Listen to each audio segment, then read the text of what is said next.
Welcome to Unbelievable Stories. Today's story is full of shocking twists and real drama.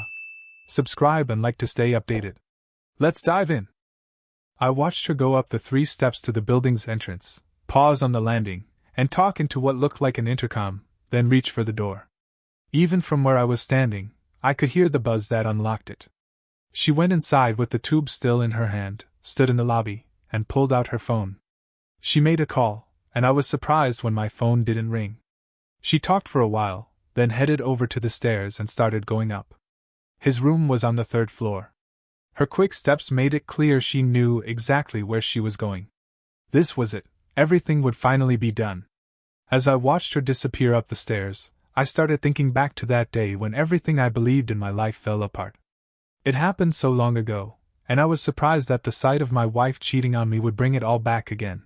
So clear that it seemed it had only happened yesterday. But that wasn't true. It happened almost 20 years ago, but the lessons I learned then have guided my life up until this point. As a matter of fact, what I had done up to this point was assured by that event so long ago. I really had no choice, and Rebecca should understand that. Well, maybe she did, and she was just playing out her role in this little drama. Let me tell you about it, and then maybe you'll understand.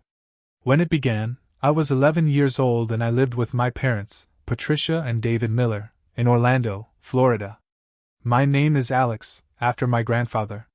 My dad owned a used car dealership, and he did well enough that we lived in a nice home in one of the many suburbs around the capital city of Texas.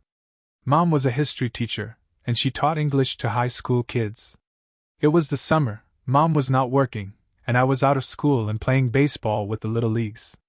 We had a game scheduled that afternoon, but the team we were to play had to forfeit for some reason. A win was a win, so the coach took us all out for ice cream and then sent us home. I was about 2 hours early, so I decided to go home and maybe find my best buddy, Mike Lawson, and see what trouble we could get into. Tom didn't play sports because he had a bad knee, but he was my best friend. All I had to do was change out of my uniform, and then I would go find him. I went into the house thinking of what I wanted to do when Tom and I got together and ran up the stairs to my room. As I pounded down the hall, I glanced into Mom and Father's room and saw Mom on the bed naked, a man I had never seen before on top of her. I stopped in shock and just stared. Yeah, I knew what sex was. I had seen some porn already and I knew what men and women did, and Tom and I had experimented a little with ourselves. I had listened to the sounds that came from my parents' room late at night when I was supposed to be asleep. It was all just stuff kids did, but it was enough for me to understand what Mom was doing and that she was doing it with someone other than Father. As I stood there, shocked just holding me in place, Mom must have heard something and raised her head. As she saw me, her eyes widened, her mouth fell open, and one hand came up to cover herself. Our eyes locked, and she could see the surprise and the hurt that came into mine. Somehow my 10-year-old brain understood that our lives were going to change forever. It also understood that this change wasn't going to be a good thing.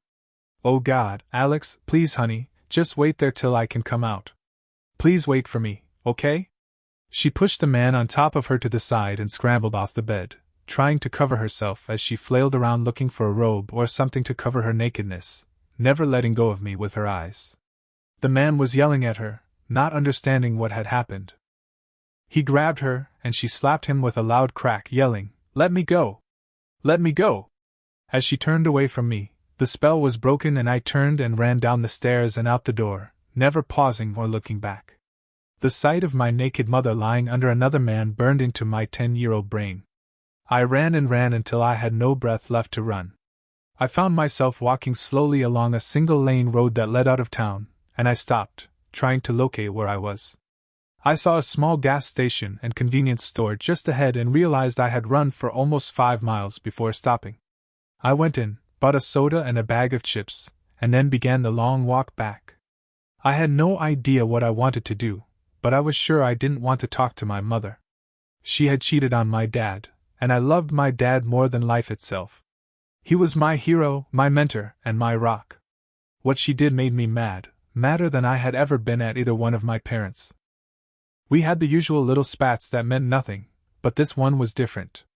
Things would never be the same, and I knew that, and it was her fault. It was dark when I finally walked up the walk to my home.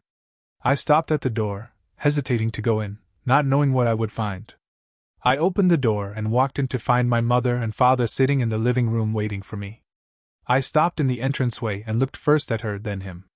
He was the first to speak. "Where have you been, young man? You've had both of us worried sick about you. You know you're to be in before dark. Do you have an excuse?" He was angry, but only at me. I made the connection in my young mind that Mom hadn't said anything to him. I looked at her, my eyes accusing but silent. She looked back with eyes that pleaded with me to keep her secret. I went cold at her look but told myself that I would not say anything that could hurt my father. I just loved him too much to do that. "I'm sorry, Father." I was just walking and found myself pretty far away before I realized how late it was. I'd been walking home. "Well, consider yourself grounded for the next 2 days, young man. Maybe that will help you remember not to worry us. Understand?" He looked at me, and the disappointment on his face hurt. "I understand, and I'm sorry." I walked away and up the stairs to my room. I went in and locked the door behind me, something I hardly ever did, only when I wanted to be alone to do something embarrassing. I sat down on the edge of my bed and did something else I hadn't done for a long time. I cried. I cried because I was a kid and I didn't know how to handle the secret I had. I cried because I knew someone was going to be hurt, and I couldn't stop it. It must have been an hour or more when I heard a tapping on my door. I didn't respond, and I heard my mother's voice. "Alex, Alex, please open the door and let me in. I have some dinner for you, you miss supper." Nothing more for a mother, and then, "Please, Alex, please let me talk to you."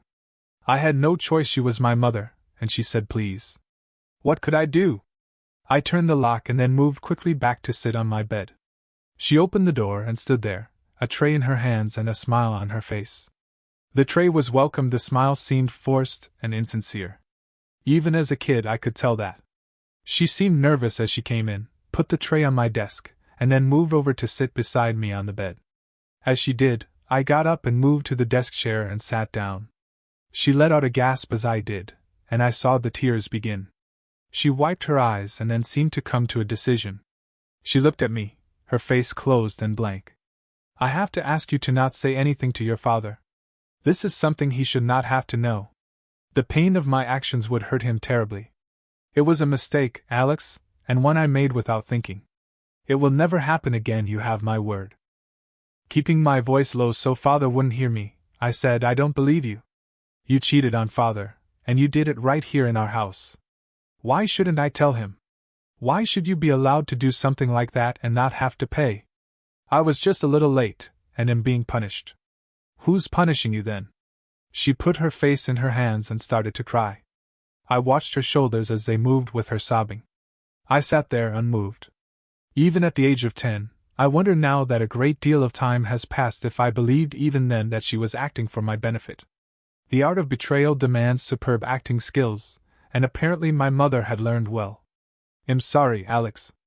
I'm truly sorry, and I promise you that I will never betray your father again. I'm being punished by my own guilt. I have to pay for it that way. I love your father so much, and I've done something that would hurt him if he knew. It's tearing me apart inside, so please don't say anything, okay?" I made the decision at that instant that I would not say anything to my father. She was right, it would only hurt him, and he didn't deserve that. So I raised my eyes to meet those of my mother and told her, "I promise I won't say anything to him, ever." She stood, came over to me, and kissed the top of my head. "Thank you, Alex, and I promise you, never again." She waited for me to say something, but I remained silent. She seemed uncertain of what more to say, and I said nothing, so she finally made some noises about eating some dinner and walked out, closing the door behind her. One thing I didn't tell her then, that she would come to understand later. I promised to stay quiet, but I never promised to forgive her. And I never did. Life went on for us. I had no idea what my mother did when I wasn't around, but from that day forward I treated her as a cook, a maid, a companion for my father, but never again as my mother. She came to understand, and it slowly took its toll on her. She became quiet, she began to go to bed earlier and earlier, and sometimes she failed to get up until late morning. She resigned her teaching job and stayed home. The only time she seemed active and alert was when Father was home. I watched as she treated my dad as a king, always asking what she could do for him, trying to please him as often as she could, in general working to keep the house perfect for us. When we were home alone, there was no communication between us other than what was absolutely necessary. She tried very hard to get me to open up to her and talk to her and treat her as a mother, but I refused. I never mentioned why, but she knew. She knew. I didn't know then whether it was my attitude that finally pushed her over the edge, but I came home one day to find Father sitting in the living room alone. I walked in, sat down beside him, and asked him what was wrong. He had been crying, that I knew by his face. That bothered me because my dad never cried. He was strong. He didn't say anything for some time, but finally, he seemed to notice me sitting there. He pulled himself together then and told me, "Your mother has left me. She packed a few bags and most of her things and left. She didn't say anything before, so I had no idea there was any problem. She left a letter, and in it, she said to tell you she loved you and she was so sorry." Do you know what she meant? I wasn't going to give her the satisfaction of leaving me to do her dirty work. I thought very hard and finally said, "I have no idea either, Father. She never said anything to me about leaving or being sad or anything. I don't know why she would do this to you." "No idea at all? Are you very sure? Nothing you want to tell me?" "Nothing, Father, honest. I didn't know she was going to leave us." My father looked back at me, an expression on his face that I never would understand. He seemed sad, but there was also a deep-seated anger that burned just below the surface. I assumed it was from Mom's actions, and I felt I understood. How wrong I was. We never talked about Mom after that. Father put her out of his mind, at least around me, but I watched him and saw the toll it took on him. He began to run down, as if he had nothing left to live for. Her cheating was one thing, but to leave him the way she did showed me she was a coward and a cold-hearted, nothing I didn't already know about her. I thought to myself that it was better for him that she was gone. I believed that. I just wished Father could see it for himself. It was almost 7 years later, when I was in college and Father got very sick, that I found out what Mom said in her letter to Father. I was cleaning his room one day while he was in the hospital, and I found the letter. It was worn, folded and unfolded so many times that it was almost in pieces. There were bleached spots on it that indicated water stains, probably tears, I guessed. I took it and carefully unfolded it and laid it on the table to read. "My darling husband David, I can't go on this way anymore. I have to tell you something, and it breaks my heart to do it. I was unfaithful to you with Philip Carter. It was only once, but that was one too many times, and I must pay for my sin. The only time was here, in our home, in our bed, and to make my shame so hard to bear, our son saw me. He came home and saw his mother betraying his father. It was the same night he came home so very late, and you were so angry with him, and I was so ashamed that I allowed you to be angry with him and to punish him. I know he was torn by what I did, and that's why he was away. He ran away, my dear David, because I compounded my sin by asking our son to lie for me, to say nothing to you, and he promised because I told him that to tell you would cause you pain. I never considered the pain he was in by having to lie to his father. For that, also, I must pay. Our son hates me to this day, and his hate has made my life a living hell. Every day he looks at me with eyes filled with accusation and contempt. He never speaks to me as his mother, and when you are not there, he speaks to me not at all. His hate is justified, but it is also more than I can bear. For that, you must forgive him, as I have, since my actions made him do this. But his hate pales in comparison to the hate I have for myself. I betrayed both of you, David, and that is more than I can stand. Please know that nothing you did caused me to be unfaithful to you. It was my own weakness and base desires. You were always my love, and I needed nothing more. My sin was curiosity. I simply wanted to know what else was out there in the world. Robert had tried over many years to tempt me, and he constantly gave me compliments. When he came to our house that day and made his suggestions and plied me with his flattery, I was weak and finally gave in to his urgings. Know that I found nothing that day that equaled what I already had, and that is so sad. I destroyed our home for nothing. I set you free. I set Alex free as well. Please give him my love, and please don't look for me. With all my love, your wife always, Patricia. I read it again and carefully refolded it, and placed it back where I found it. I had mixed emotions about what she said. I wasn't sure how I felt. It was clear that she paid a terrible price for her cheating, but her weakness allowed it to become so much worse that it finally destroyed all of us. Why she never admitted what she did to my father continued to bother me. It would have made the whole difference if father had forgiven her. I would have as well. If she were stronger and told the truth, we would still be a family. Now father and I lived alone, and we had no idea where she was. Our family was fractured by her actions and finally broken by her selfish weakness. There was only one thing that bothered me. I was confused by her asking father to forgive me. What did I do? It was her. Father died that summer, and I buried him in the cemetery where he had plots for the three of us. Mom's hadn't been used, of course, and I doubted I would ever use the third. The ceremony was short, and attended by a very few of his friends. Father had withdrawn after Mom left, and the many friends he once enjoyed had slowly dwindled. As the last mourner left, I stood there over the hole that would soon hide his earthly remains. I said a silent goodbye and moved back.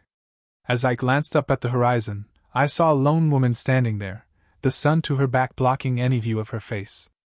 I watched her for a few seconds before the knowledge exploded in my head. That was my mother. She had come to his funeral. I was uncertain of what to do. Should I go to her, ask her if she would like to pay her respects? I started forward, then stopped. What could I say to her? How would she respond? I began walking towards her again, only to see her turn and walk rapidly toward a waiting taxi. Before I could say anything, she had entered the back, and the cab pulled away. The tinted windows blocked any view of her as the cab passed by me, heading out of the cemetery. I never expected to see her again, and I was not sure how I felt about that.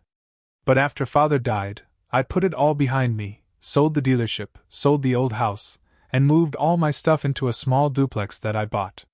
I was still in college on an academic grant, and I had a year to go before graduation. I went back to campus and finished out my senior year. I graduated with a degree in business, and I felt somewhat alone as I milled around with my fellow graduates. I was introduced to several of my friends' families and tried to be charming and engaging, but the loneliness was painful. Father was gone, and I had no siblings. It was just me. I stayed as long as was polite then. Started back to my room to finish packing. I was paying no attention when I heard a voice say congratulations. I turned and searched the milling people before noticing her. She was standing aside, out of the crowd, dressed in a dark suit with sunglasses. I almost didn't recognize her, but then she stepped forward to face me. It was her, Patricia, my mother. Congratulations, Alex. You must be very proud. She held out her hand. Without thinking, I took it and held it for several seconds as my mind processed the fact that she was here. She had changed a lot. She was still as I remembered her, but her face was more mature, more lines around the mouth and eyes, but still a beautiful woman. I noticed that I still held her hand and released it. She seemed almost sad at that. Thank you? I didn't know you were here. I had no idea how to contact you to send you an invitation. That last was said with a trace of sarcasm. It was out before I knew it. I've tried to be aware of the important times in your life since I left, Alex. I was there at the funeral, and I know you saw me. I've always known what you were doing. Why didn't you call or write to tell us you were okay? Father worried about you until the day he died. He never forgot you, and I know he forgave you. So why didn't you come back? Because of you, Alex. He forgave me, but you never did. Never once did you think to give me a chance or ask your father to ask me to come home. He knew how to reach me, Alex. He always knew. But because of you, he let me go. That was news to me and something I never heard from father. Could it be true? I didn't want to believe that, so I pushed it out of my mind and changed the subject. What about you? What are you doing now, and where are you living? Just polite talk, no real interest, right? I've remarried. My husband, Henry, is a very sweet man, and we have 3 kids now. They are your half-brother and sister, Alex. Maybe someday you can meet them. Would you like my number? You could call any time, and I would be delighted to see you. I was stunned to hear I had 2 half-siblings. The information was too much for me to take in on this day of days. I stumbled through an excuse that I had to rush to pack and catch a ride home. I turned and ran toward my apartment without waiting for her number. I knew it was cowardly, but I had no control then. Now I realized that I should have done more to heal the wounds that still hurt me, but I didn't. After graduation, I went back home to work for Robert Greene. He had an investment counseling business, and he handled several of the larger local businesses' financial affairs. Many people would be surprised to find how much money is invested by large companies for tax purposes and for long-term growth. In addition, he had hundreds of individual accounts that his staff managed, and that's where he started me. I managed 10 of the middle-sized accounts with oversight from Harold and other senior accountants. I learned, and my accounts increased. With each account, my initial pay increased until soon I was making good money. I worked during the days and began to look for excitement at several of the clubs in downtown Austin. I was a pretty good dancer, and I drank moderately, never getting drunk and losing control. I rarely drank past midnight, and by the time I headed home, I was sober enough to avoid trouble with the cops. I restricted my late nights to Friday and Saturday, and rarely did much during the week. I still went out, but it was usually locally. I met Rebecca Greene at one of the clubs I frequented. I had seen her several times before, usually in the company of a man, and she seemed to love to dance. She was one of those girls who looked perfect on the dance floor: long legs, perfect calves, short skirts that showed them off to their best advantage. Her waist was small, and she usually displayed a lot of cleavage. She was blonde, of course, and wore her hair long and straight. Her face was pretty well, more than pretty, almost beautiful. What I could see of her eyes told me they were green. She seemed so sure of herself, always in control and always laughing. I watched her with pleasure. It was one Saturday night when she came in alone. She looked around, saw me sitting at the bar, and walked over. I watched her approach with curiosity. I had never spoken to her, nor she to me, so what was she doing now? I looked at her as she approached, my eyes holding hers. She came directly over to me, slid onto a stool beside me, and spoke. "Buy me a drink." She met my look with a smile, and what seemed to be a knowing look. "Of course. My name is Alex. What would you like?" "Just a tea, please, and my name is Rebecca. I've seen you here lots of times. I thought it was time we met." Well, that was the beginning. We stayed and danced that night until it was time to leave. I asked her if I could give her a ride, and she accepted. We went to her place, talked until the small hours, and I left happy. We simply talked, and I wanted nothing more than to do just that. She was fascinating, and I loved to watch her mouth as she spoke of herself. I learned that she was the same age as I, and she worked in an exhibition studio in town that sold paintings, art of all kinds, and took work from artists on commission. She had a degree in fine arts and got into this work by accident. She loved it. I told her about myself, my work, my life in general, and she listened so intently I felt she really wanted to know. She certainly knew how to win my attention. We talked about all kinds of things and were completely unaware of the passage of time. It was almost 3:45 a.m. before I looked at my watch.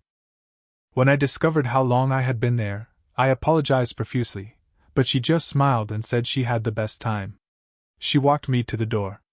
I kissed her once, very soft, and asked her if I could see her again. We made plans to go out to dinner next week. As I drove home, I couldn't get Rebecca out of my head. I told myself it was silly since I barely knew her, but my heart didn't agree. It was already lost. The next few days were torture, and I wondered why I hadn't thought to get her phone number.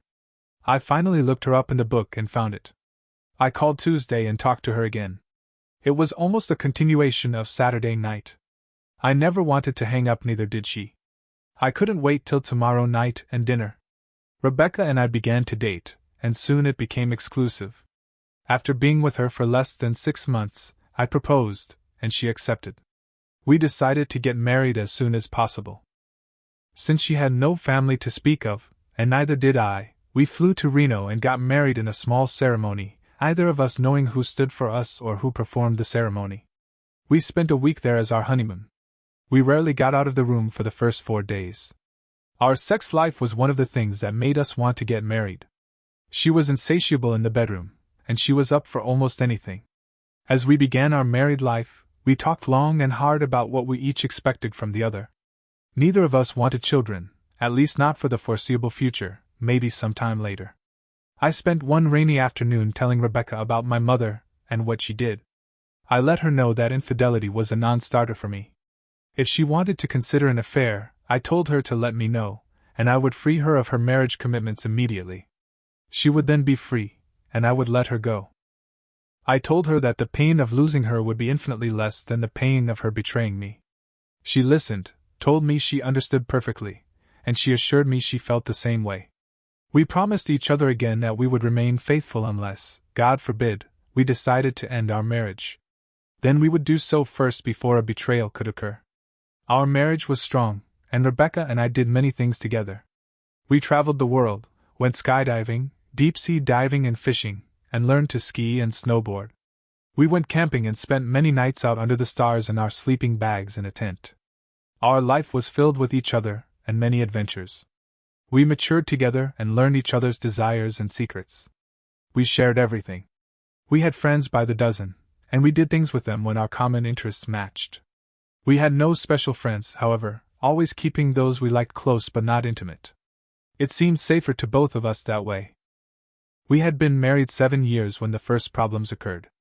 Rebecca had been running the exhibition studio for the past 2 years, and the owner wanted to sell.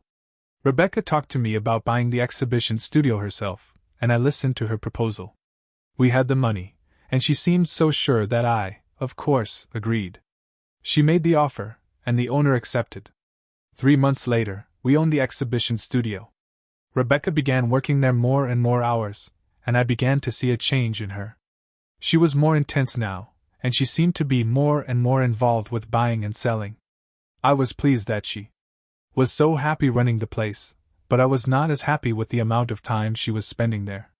It continued for the next year before I finally had to say something. We talked one Sunday when Rebecca was home. I told her of my concerns, and she listened but told me that she felt I was overreacting. She agreed that she had been spending a lot of time there, but she promised to slow down and begin to delegate some of the work to Paula, the woman who worked with her. She also promised to hire another salesgirl to free up more time. I was happy with these plans and told her so. We spent the rest of the day in bed, something we hadn't done for a while. Rebecca was her old self, and I welcomed her home. I felt things would return to normal soon. My job was less stressful.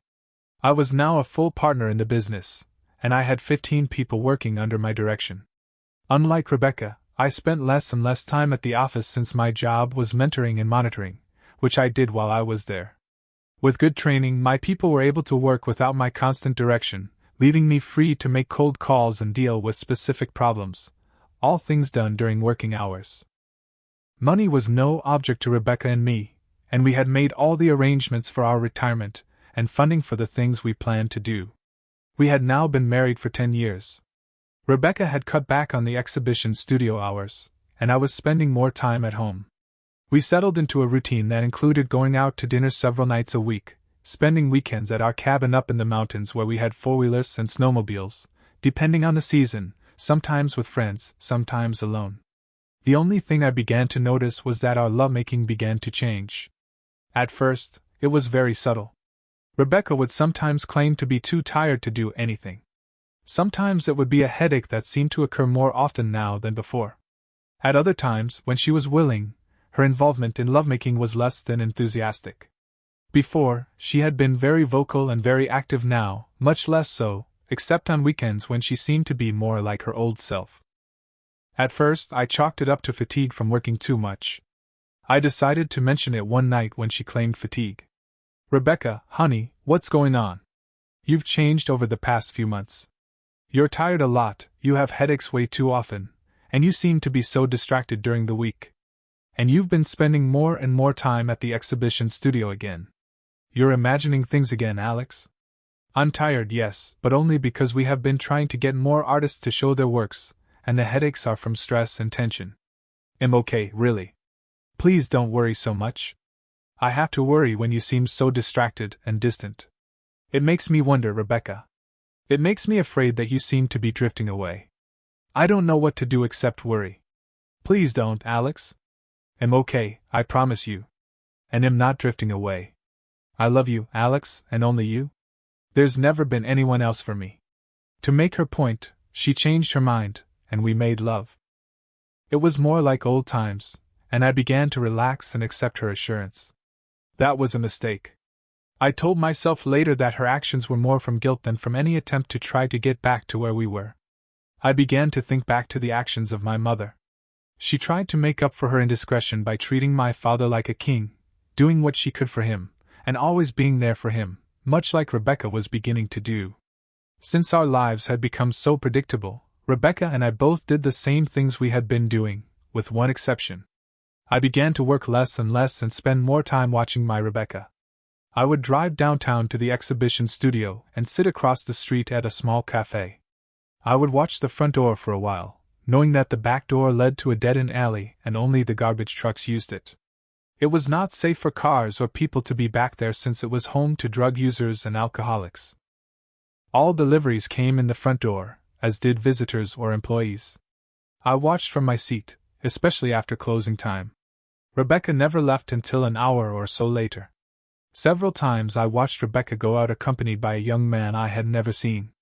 He was usually carrying a large display satchel, one designed to carry sketches or small paintings. He must be an artist. They would walk together, him carrying the satchel, Rebecca with her hand on his free arm. I would watch them until they were a short distance down the street, then I exited the cafe and followed them. They usually stopped, talked intently for a few minutes, then she got in her car and drove off. He watched her go, then walked away, heading for what I knew to be his flat. I had followed him twice to the same place. After a few weeks of this behavior, I determined to meet this young man. I left work one afternoon and drove down to the exhibition studio. I went in just about closing time and greeted those employees I knew. They said their goodbyes as they left, leaving me standing there alone in the store, except that Rebecca should be there, as should the young man.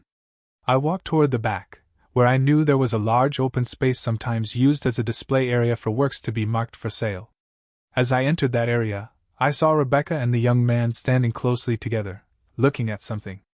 I walked over slowly, making as little noise as possible until I was very close to them. This one is exquisite. I love it. Are you sure you want to sell it? Rebecca was standing with one hand on his arm, both looking at whatever was on the easel in front of them. I do not want to sell it. I had hoped you would accept it as a gift to show my affection for you. He put his hand over hers where she had it on his arm. It was a very tender action for someone who was supposed to be a client. I couldn't accept this, Raphael. It's too precious. You could get a fine price for it. Raphael, if that was his name, moved his arm to place it around her shoulder. Rebecca moved toward him, and that was the mother, and I made a noise. Both of them jumped in surprise and turned around to find me standing immediately behind them. I watched his face as it showed surprise and irritation, while Rebecca's surprise turned immediately to shame and embarrassment. Her face flushed red and then slowly paled. Alex, I didn't hear you come in. What are you doing here? I looked at her for a mother-aunt as I collected my thoughts. I was angry, but not ready to let this young man know that. My delay was making her nervous, and I decided to speak before she did. I didn't know I needed a reason to visit my wife. Perhaps I should call ahead. Would that be more appropriate? Of course not. This is your place as much as it is mine. Alex, I'd like to introduce you to Carlos Diaz. He's showing his work with us this month, and it's doing very well. We were just discussing his latest work. She pointed to a soft pastel painting of a woman, silks flowing around her body as she stood on a balcony. It appeared she was nude beneath the silks, and there were tantalizing glimpses of her pale skin where the silks fluttered out. I looked carefully at the face, and what I saw was an amazing likeness to my wife, painted by someone who obviously felt more than a passing fancy for her. I felt my own blood rise up my neck into my face as I slowly turned to face Raphael. Set your price for this one. I'll buy it from you. I do not want it on display. Do you understand? I looked directly into his eyes, showing him my displeasure. I only hoped he was smart enough to see it and understand it. He returned my look, his lips beginning to curl in arrogant amusement. He nodded as he acknowledged my intent. I will allow you to make the offer. I will accept whatever you feel it is worth. That answer was a challenge to me, and he expected me to fumble with my reply. I think not. The work is priceless, we both know that. But I will pay you $250 for your time and effort. That is far less than you would get if you put it out for display and far less than it is worth. I heard a gasp from Rebecca, but interestingly enough, no reaction from Raphael. I continued, now raising my voice in anger, but it is more than you deserve for the disrespect you show me. With that, I lifted the painting from the easel. I walked over to the worktable on the side of the room, picked up a knife designed to slit canvas with no tearing, and sliced the painting out of the frame. I threw the frame away, then rolled it up, turned to Rebecca, who was watching me with a look of horror on her face, and said, "I'll see you at home. Good night, Mr. Gomez." With that, I walked out of the room and out the door to find my car. The ride home was a blur of confusion. What had I witnessed tonight? I knew what I saw in his painting, his infatuation with Rebecca, if that's what it was. But what did I see in her reaction to my appearance? That was more confusing. She reacted in guilt and embarrassment, which indicated her thoughts were not those she would want me to know. That was a concern. I pulled into my driveway with no clear indication of what was happening inside. I unrolled the painting and looked again at its subject. It took no imagination to see Rebecca's face in the girl. The tilt of her head and the way her eyes looked back at whoever was behind her showed a coy awareness of her beauty, and the way she was dressed, and the way the wind moved her garments, cried seduction. But in Raphael's mind, who was being seduced? It was clear to me. I took the painting into the living room and, using some tape, secured it to the painting over the mantel. I stood back to admire my work. Once again, it was clear to me that Carlos Diaz was in love with my wife and saw her returning his love. I was sitting in the same place when I heard the door open and Rebecca's voice calling for me. I didn't bother to answer, my mind still trying to cope with the new directions opened with my revelations tonight. I could hear her moving through the house, still calling my name, until she walked into the room where I was sitting. She stopped, a small gasp indicating she had seen the painting. She walked slowly in to stand next to me where I sat in a straight-back chair facing the mantel and the painting. "It's not what you think, Alex. It isn't. It is just a work of art, and one that I wanted him to hang in the exhibition studio. That's all it was. I don't know what you thought when you said those terrible things to Raphael." I looked up at her to see if she really believed the words she was saying. She met my eyes only briefly before looking away, so she was not telling me the truth, and she knew I was aware of it. What else was she not telling me? Look at the painting. Look at the face. If you don't see it, you have no business owning an art exhibition studio. The man is obsessed with you. He is in love with you, and you were aware of it, and you were not discouraging him. Tell me I'm wrong. You're wrong. You're wrong. He is an excellent artist, and that's all. So it looks like me, so what? That doesn't mean anything. You're taking this out of all context. She spun around and almost ran from the room. I remained where I was, my heart beginning to accept the hurt I knew was coming. Hadn't I lived through this once before? Hadn't I seen the betrayal? Hadn't my mother asked me to lie for her, just as Rebecca was asking me to accept her lies? Where was the difference? As I walked into the kitchen to find a drink and something to eat, I felt the depression begin to take over again. I had experienced this before, so it was all much like déjà vu. I was sitting at the table, holding an open bottle of tea and a cold sandwich of some mystery meat I had found in a tray in the refrigerator, when Rebecca came in. She had changed into jeans and a sweatshirt, and her face showed determination. She apparently was determined to try to force the lie down my throat. Well, my mother tried that before, and she was only partly successful. I would accept the lie, but I would not accept the liar. We would live as I had lived before with my mother, she comfortable in her lies and me comfortable in my shell. So be it. So began 3 weeks of hell. I was firm in my commitment to accept her lies, but I was also firm in my commitment to not accept her. If she chose to live a lie, then I would live with her lies, but my way. She knew how I felt. We had this discussion before we were married, and she had agreed that living with a lie was not acceptable in a marriage based on trust. She agreed. Now she had betrayed me with her support of young Carlos Diaz and his obsession with her as borne out in his painting. I knew the inevitable outcome of this, and I simply waited for proof of her breaking her vows. Just like my mother, she fell. Just as Rebecca was heading for a fall. I was sitting at the table one morning, drinking a cup of coffee before heading into the office to pretend to be working. I had been doing this now for the past 3 weeks, staying as late as possible before coming home. I knew Rebecca was doing the same and spending long hours with her young artist. I wondered where they were meeting to consummate their lust. Maybe it was time to follow her again to end this charade. I decided tonight to do just that. I felt a little better at the thought of finally doing something. I was smiling to myself when Rebecca came down.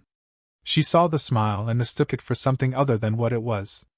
"Well, it seems you are in a better mood finally. It's been a while since you've done anything except grunt at me. Do you feel like talking to me this morning?" She sat down across from me with a cup of her own. "What is it you want me to say? It seems to me you made it very clear that I was mistaken and that you want me to believe your story rather than the truth." I sipped my coffee, looking up at her. As usual, she wouldn't hold my gaze. She lowered her eyes to the table before answering. "Why is it that you are so convinced that something is going on? Can't you trust me? Don't you believe that Raphael is simply a talented artist and that he used me as a model for his last painting? Honestly, Alex, I don't see what you do." She did raise her eyes this time, and I held them with my own. "No, I don't believe that, and neither do you. I just wish you would tell me flat out that you want out of this marriage, and that you want the freedom to do what you want. Why is that so hard?" I was becoming angry at her insistence that I was in the wrong. "Damn it, Alex, I don't want out of this marriage. Why do you insist on trying to make something out of nothing? Why? I've done nothing wrong. Nothing. And what did I see the night I took the painting? What would have happened if I had not been there? He put his arm around you, and you were moving closer to him. I saw you, and I know you. I saw you, and I knew that you were going to let him kiss you. Deny that. I dare you to deny it. All right, maybe I would have, but it would have meant nothing, and I would have immediately stopped it. You have to believe me, Alex. I know how to control myself, and I feel nothing for Carlos Diaz except respect for his talent. That can be intense, but it is nothing else. I don't believe Raphael feels that way about me, and I certainly don't have those feelings for him. That is the truth. That's where we disagree. He does have feelings for you, and I believe you returned those feelings. I know what I saw, and I know the hours you were spending at the exhibition studio every night are not spent alone. Tell me I'm wrong about that. You're not wrong, but it's not what you think. We are working on a major showing of his work in San Francisco. It's going to happen next month, and our exhibition studio is going to be the sponsor. It will mean a great deal to us and mean more publicity and the increased business that will bring. That's what I've been doing. Congratulations. Will you be going to San Francisco with our Raphael, spend a few nights with him, just the two of you? Rebecca looked at me in fury, threw her coffee cup against the wall behind me, and then ran out of the kitchen, sobbing loudly. I watched her go with mild interest. I had my plans, and I would get the proof I needed this evening, then I could end this fiasco. I left for work, knowing Rebecca would be getting dressed for her own plans. I knew what I was going to do now, and I felt better than I had in some time. I spent a few hours with my top staff going over some new clients and some new business, and left it to them to carry it out. They had been working independently for some time anyway, and I thought about finally making it permanent. I could retire, and the money for my commissions would continue to flow in. I could go back to doing those things we used to enjoy together: surfing, camping, cycling, lots of things a man still young could do. Hell yes, I had just turned 36. Plenty of time to do other things, meet new people, maybe some new women. Why not? My life was still ahead of me. Right at 6, I left the building and drove over to the exhibition studio. It closed at 6:30 during the week, so I sat down in the little cafe across the street and watched. I noted that several people came out and walked away. I paid little attention to them until I noticed one woman walking away, her back now to me. I thought I recognized her but couldn't place her. As she got further and further away, my brain continued to process what I saw, and it finally dawned on me. It was Patricia, my mother. I started to rise and follow her when I saw Carlos Diaz exit the shop, Rebecca stopping in the doorway and talking to him. I sat back down and watched the exchange. It was obviously something they were disagreeing on, since there were several gestures indicating emotion. I couldn't tell what it was about until Raphael drew his hand down in a dramatic sweep and stood there holding that pose in my wife's eyes. She finally dropped her head and looked down at her hands. Raphael strode rapidly away, and Rebecca watched him go. She shook her head as if in frustration, then walked back inside. I ordered a coffee to go and waited for Rebecca to close up. I was going to follow her to her car and then to wherever she went. It was only 5 more minutes when Rebecca exited the exhibition studio carrying a rolled tube. She locked the door behind her and then started down the street. I was taken by surprise when she walked past the lot where she was parked. She was going further down the street. She was going to his apartment. While I had expected something, some sign of her planned betrayal, this was more than I had expected. I thought she would be more discreet. Apparently, her disregard for me was so complete that she had no need for subtlety. At least now I could follow her, keeping out of sight since I knew her destination. I followed her the 3 blocks to where he lived and watched her walk up the steps to his building's entrance. Enough of remembering. I jerked my attention back to the sight before me. She had disappeared up the stairs to his 2nd-floor apartment. I had my proof. She was having an affair with him, just as I assumed, and she had made a choice without keeping to her word to tell me in advance so I could set her free. Just like my mother, just as I expected. I knew when I asked her for her promise to tell me before betraying me that she would do just as my mother had before her. I knew it. Mother betrayed father and asked me to lie for her. Rebecca betrayed me and asked me to accept her lie. Where was the difference? I walked back to my car and drove home. I took my time, knowing Rebecca would be very late tonight. I had time to make some decisions, to make plans. I walked into my house, feeling the silence, the emptiness. That feeling was new, but I knew it was going to be the feeling that prevailed from now on. I had no appetite, so I just grabbed a tea from the fridge and went into the family room. I sat down in my chair, stabbed the remote at the TV, and sat back to let the mindless drivel soak into my weary brain, bringing oblivion with it. She would be gone now at least 3 to 4 hours, so I couldn't expect her back until close to midnight. It was strange that she didn't even leave me a message telling me she would be late. Was she so callous that she felt it would make no difference to me? Of course, she was, just like my mother. Hide your sin at all costs to protect yourself. Rebecca probably felt if I had no evidence, she could continue to expect me to buy into the lie. I remembered the anger I felt when my mother asked me to lie to my father. It was a slow-burning anger that slowly consumed my heart and soul. I treated her like she was, giving her no kindness or respect. When father was around, I acted as if nothing was wrong, but when we were alone, I would ignore her and refuse to speak to her unless asked a direct question. She was angry at first, then she slowly began to stop talking to me and finally to accept that I was not there for her. Neither of us let father know anything was wrong, but I knew, and she knew.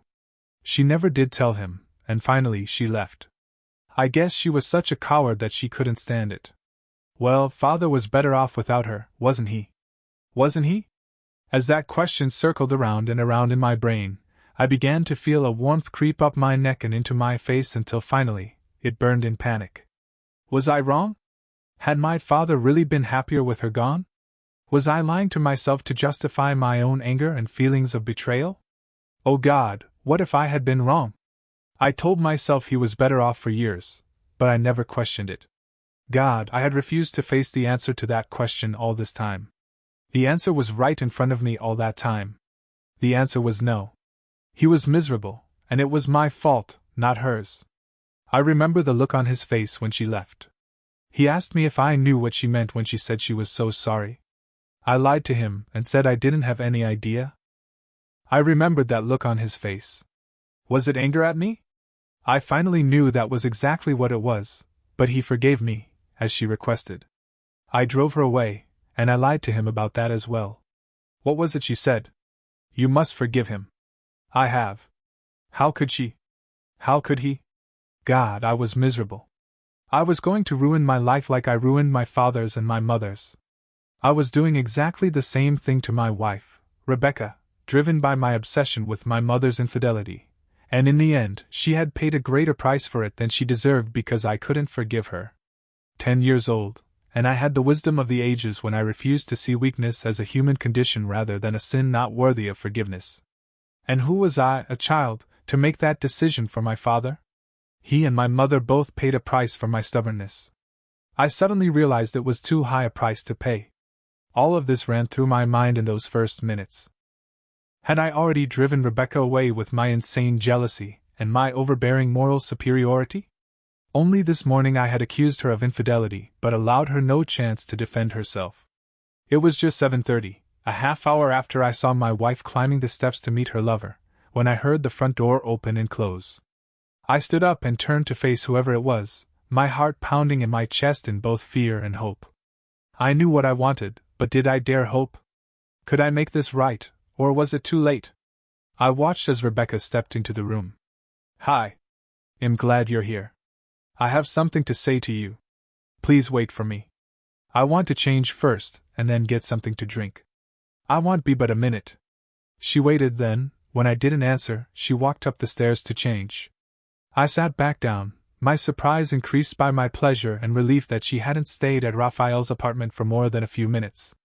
That meant more to me at that moment than I could ever have imagined. Maybe it wasn't too late, but then again, it may already have happened. I got a second tea and returned to the room to wait. My mind was trying to cope with all I had come to understand this day. There was too much information, too many mistakes, and too much blame. Nothing was as it should be. My simple life and the simple truths I had clung to were no more. They were false truths of a 10-year-old boy, not those of a man. Truths that had destroyed the lives of two people I cared about, two people who deserved more than the contempt their son had heaped upon them. The shame I considered due my mother was more mine than hers. She was an honest woman who made a mistake, and I was the self-righteous son who refused to forgive her. Rebecca walked into the room, a cup of coffee in one hand. She took the chair across from me where she normally sat when we were in this room. She looked tired, her face was drawn, lines around her eyes and mouth were more pronounced, and there was a lack of color in her cheeks and lips. She was beautiful. How could she not be? It was who she was, as much a part of her as her skin.